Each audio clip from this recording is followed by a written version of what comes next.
आज माने ना आज ऊँट देखिए के रहे राजस्थान के ऊँट कैसन होला देख। ए बंगली हाँ का बुदबुदाते जाते रे सागर भईवा राजस्थान से ऊँट लियल बा। राजस्थान से ऊँट ले हाँ बड़ी बड़का ऊँट बा, खतरनाक बा देखे में, वे जाते हैं देखे। अरे बुरे राजस्थान के उठे गांव में कहाँ से चलिए फेंकही के शुरू कर दिल बड़े का मने हम फेंको तो नहीं साचो के बात बा, चलो देख लो, भरोसा नहीं के तो झूठ बोलता है वो। अरे यार सागर भईवा लेके आइल बा, जइबो लोग तो चलो लोग दिखा दी, भरोसा नहीं के तो। गाड़ी हवे कि चला के लेके चल अइबो। अरे तो गाड़िए पर लाद के आइल होई, उतना बड़का ऊँट बा तो एगो थोड़ी है, पैदल है का। जानते रे इतना कहते नु तो चल खाली देख ले में का दिक्कत बा। चलो जाओ चल चलो तब चल चलो चलो प्रणाम प्रणाम प्रणाम। का बंगाली? ए सुनिए ऊँट लेके आइल बारो। हाँ लियाल तो बानी। तो वे देखे खातिर रहनी है लोग के तो भरोसे ना होत रहल। अच्छा अच्छा अच्छा। हाँ तो कने चलो लोग तेरा लोग के भरोसा नहीं के तो दिखा देवा तनी। हाँ तनी दिखा देता ऊँटवा। ए उठवा तो दिखाएम लेकिन ओकरा खातिर एगो शर्त बा। शर्त बा? 200 रुपया टिकट लागत है एक आदमी के, अगर 200 रुपया देबो लो तो हम दिखा देम। 200 रुपया करके लगी दे दिया। 200 रुपया बड़ी जबरदस्त ऊँट बा। उनका से पूछ लो।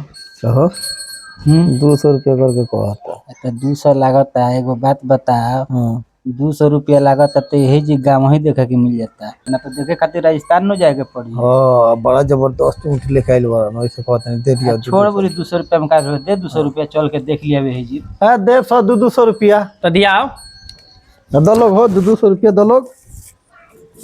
हेलो भाई है हमारा। हमारा ला भाई यही हमारा है। तो चलो चलो देखा दे। ए रुको, बैठा लोग बैठा लो, हबड़ा लो मत, बैठा लोग ना। देखो सब आदमी जाई हाँ तो हमार ऊँट जन बाबू हड़क जाई। हड़कता है कि ना। हाँ तो एको आदमी चलो लो, हम चल के दिखा देता नहीं कैसन। ठीक है जो मन जो ते ही आगे देख क्या। चलो चलो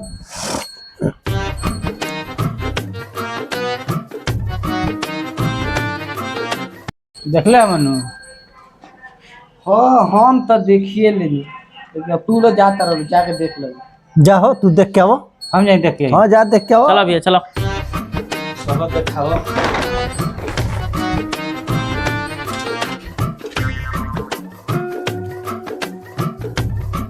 चला हाँ बढ़िया बानू उठवा देख लो अनु।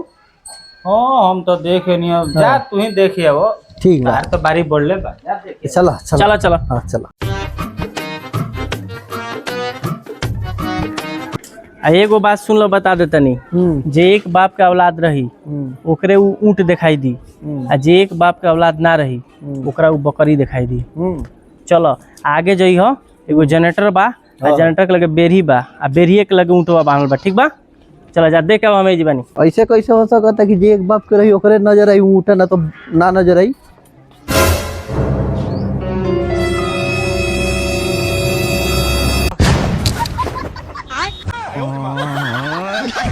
आओ देख ले लो। हाँ हाँ देख ले बड़ी बढ़िया बा। ठीक बा नु।